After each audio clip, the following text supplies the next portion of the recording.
Hey everyone, welcome back to the channel. So here's the next deck profile update for you guys. This time it's Salamangreat. Once again, I decided to make a few minor changes just because, the meta is shifting. Drytron is rising again, especially with the new Diviner of the Heralds and their new Xyz monster, Fafnir. So I figured, what is the best way to deal with not only that deck, but with some of the other meta strategies. We still got Dinosaur, we still have Dragon Link, Eldritch is still around. Like, there's just so many things out there. Shaddoll Invoked or Dogmatica Shaddoll Invoked.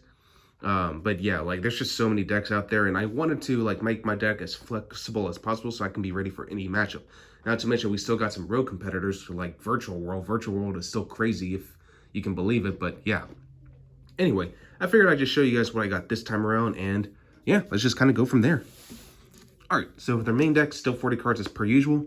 One copy of Gazelle, one of the best cards in the entire deck. I really wish this card was at least at 2, but who knows, maybe we'll have it back at 3 at one point, but that's just wishful thinking, honestly. 2 Foxy. Foxy is your pot of duality, but you mainly use it for spot removal, and he's also a good extender if he's in your graveyard too, so yeah, Foxy's just really nuts. 2 Spinny, another good extender. 2 Jack Jaguar, an extender, but he's also one of your main recruiters, so yeah, Jack Jaguar is just like really good at recurring some of your resources back, so yeah, like most people try to go after him, and especially with a card like Called by the Grave or DD Crow, so just be wary of that. And of course, 1 copy of Falco. Falco also restores some of your back row, and not to mention it's an extender piece. So basically almost every Salamangreat monster in the deck is actually an extender in its own right. Not to mention it bounces back when your Salam monsters on your field back to your hand, and just brings itself back, so makes for easy rank 4 plays along with Jack Jaguar. But yeah.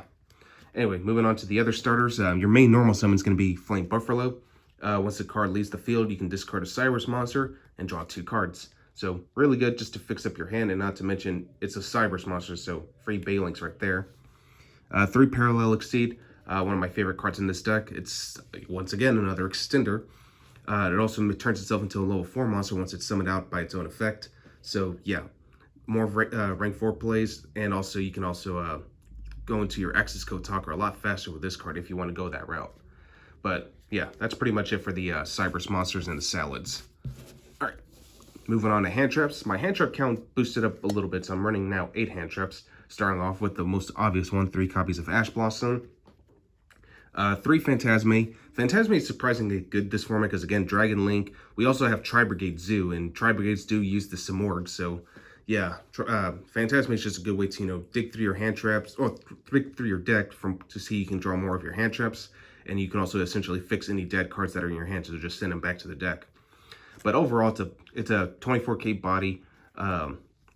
What's also great about it is that it also protects you from targeting effects. So like as long as if your opponent tries to target anything, you can discard a card and negate the effect. So yeah, Phantasme is pretty good when it really comes up. So yeah, so Dragon Link, you can get a lot of cards out of this. Tri-Brigade, they also do some Link summonings too, so just be ready for that. And yeah, that's pretty much it. Next, 2 copies of Effect Veiler. This card is starting to come back in popularity, especially because it works really well against the new Fafnir card. And not to mention, you can pretty much do the same thing with Impermanence, but Effect Veiler, it also forces out Negate. So like if your opponent happens to have a Herald of Orange Light, you can essentially just play Impermanence right after. That way, basically force out their card advantage, basically. So yeah, it's just really good. So Effect Veiler, try it out and see if you like it, and yeah, just kind of go from there. All right, moving on. 3 copies of Silent Mining. I mean, this is pretty obvious. I'm going back to 2 copies of Desires, and of course 2 copies of Will of the Salamangreats. So like, yeah, there's quite a few 2-ofs here, but for the 1-ofs I got 1 Sanctuary, I'm sorry, 1 Circle, 1 Call by the Grave, just because I want to make sure my combos go through. Monster Reborn, and for the traps, Triple Impermanence. This card's pretty good right now, so I would definitely suggest getting these while they're good. 2 Rage, and of course 2 copies of Roar. So pretty standard stuff. All right, for the extra deck's exactly the same as it was last time, so I'm not going to get into full detail. So 2 Balinks, 1 Owl Mirage, 3 Sunlight Wolf, and 2 Heat Leo, and this should be your standard Link monster ratio.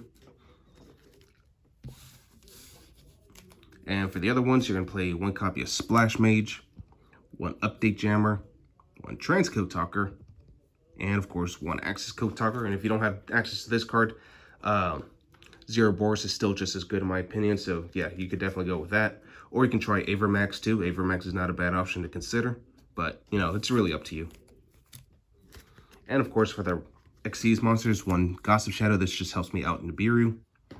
1 Baguska, and of course 1 Abyss Dweller. And that's pretty much all you need.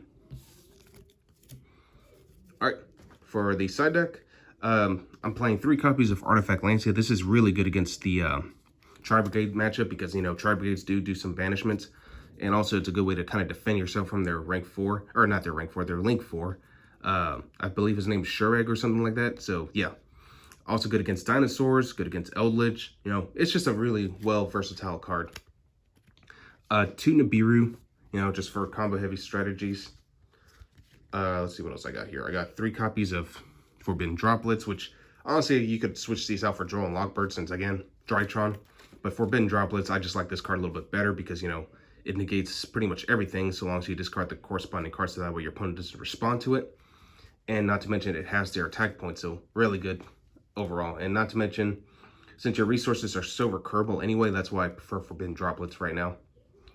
For back row heavy strategies, of course, 2 Cosmic Cyclone and the Harpy's Feather Duster.